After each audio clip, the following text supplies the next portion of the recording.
बुरखायजायोमोन अरन दैजों दा बुरखायजायोमोन 75,000जों ना बुरखायजायफोर अरन दैजों दा बुरखायजायफोर पदम फुलजों जय हाग्रामा महिलारिनि जय हाग्रामा महिलारिनि जय खाम्फा बरगयारिनि जय नांगोल पार्टीनि जय एभिक्सन खालामनायखौथ' आं बेखौनो बुंगोन जोंहा लिरनायानो दंखायो रावबो थकायनो हाया जे जुननि 12 तारिखनो प्रमद बर' आरो इउजि ब्रह्म मोना आसाम गभर्नमेन्टनिफ्राय एभिक्सन खालामनांगौ होननानै लिरनानै लाना फैदों रावबो थकायनो हाया रावबो खारग'नो हाया जेसेबां एभिक्सन जालांदों जेसेबां गिर्जा मन्दिर मस्जिद जेसिबि दं हुख्रेमजोबदों बेफोर गासैबो प्रमद बर' आरो इउजि ब्रह्मआ लाना फैखादों नै लिरना लाना फैखादों बेयाव इउजि ब्रह्म आरो प्रमद बर' होननाय लिरनाय दंखादों मिथिबाय आरो नैयावनो नैबे आन्डारलाइन होनायानो जाहैबाय बेयाव कन्टिनिउ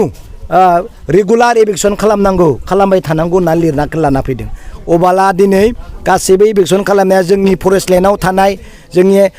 माबायाव ग्रेजिं लेन्डआव थानाय खास लेन्डआव थानाय गासिखौ बर' बिसा बा गुबुन जातिखौ हुख्रेमजोबनायानो प्रमद बर' आरो इउजि ब्रह्मनि अर्डार बेयाव लिरनायानो दंखायो दै बे खिन्थु बानायनाय खोथा नङा बे लेखासो बिदि आरो दानि हाग्रा बिफाननि इएम रन्जित बसुमतारिया दासिमाव मा डेभेलप मावखो होननानै डेभेलपनि खोथायाव दिनै रायजोआसो बुंगोन नाथाय आं मोनसे खोथाखौ बुंनो नागिरो आरो रन्जित बसुमतारि सार बा फेरेंगा सार बिथाङा फेलार सासे दैदेनगिरि होनजागोन नाथाय बिथाङा मावनो नाजादोंमोन मोनसे मोजां खामानि मावनो नाजादोंमोन बियो जुननि 9 तारिख आसाम गभर्नमेन्टनो मोनसे लेखा होदोंमोन न' डाउट बे रायजोनि थाखायनो बिटिआरनि थाखायनो मोनसे मोजां माबा होदोंमोन दै आयं बेयाव लिरदोंमोन बियो it is proposal for kind consideration and approval for proposal for raising of Bodoland forest protection force बेखौ एप्रुभ खालामनांगौ होननानै आसाम सरकारनो दाखिल खालामदोंमोन प्रप'जेल होदोंमोन जे बै फरेस्ट प्रटेक्शन फर्सनि गेजेरजों सेंग्रा सिख्लाफोरखौ माने हंस्थापन होनाय बा साखरि होनाय नाथाय आसाम सरकारा मा लिरबाय बेयाव जे जोङो नोंथांमोननि बिटिआरनि माबाखौ बासायनो थाखाय जोंनो 3 बेटेलियन डिपार्टमेन्ट हरगोन बे बेटेलियनावनो नोंथाङा हेफाजाब होलांनांगौ होननानैसो लिरनानै हरबाय प्रस्ताब खालामना हरबाय बा माबानि फेरेंगा सारनि प्रस्ताबखौ बिथांमोना नाटसाट खालामदों आरो 3 बोसोर जाबाय लेखाया आंनियाव दङ 3 बोसोर जाबाय फेरेंगा सारखौ आसाम सरकारा साखरि होनायखौ जब्द खालामना दोनदों सासेबो साखरि होनो हायाखै लेखाखौ आं नोंसोरनो होगोन दा सासेबो साखरि होनो हायाखै माबायाव फरेस्ट डिपार्टमेन्टआव जेसेबां पस्ट दङ एसेबांनो दासिमबो दङ उनाव होगोनखौ आं बुङाखै दासिमबो बेनि एखेयानो दङ अबाय डेभेलप होना बबेयाव नों कालबार ब्रिज न' बानायनायखौ डेभेलप होनगोन होनबा बेथ' जाखायो नों साखरि होनो हानांगोन फरेस्टखौ बासायनो हानांगोन नों फरेस्टखौ बासायनो थाखाय नों सरकारनिफ्राय प्रप'जेल बिबाय एप्रुभ खालामनो आसाम सरकारा बुंबाय जोंनो होखागोन माने नोंनि प्रप'जेलखौ जों दरखार गैया होनना बुंबाय मिथिबाय बेबायदि बिनिखायनो आं बुंदों रन्जित बसुमतारि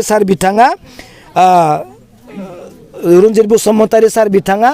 मा मावदों मा मावाखै रायजोआरि मिथिखाजों आं बुंखाबाय डेभेलपमेन्टनि खुनु नमुना गैया फिसा फिलाखौथ' मावखागोनानो गभर्नमेन्ट जाबाय फैसाफोरबाय फान्ड थाबाय फिसा फिलाखौथ' मावखागोन खिन्थु रायजोआ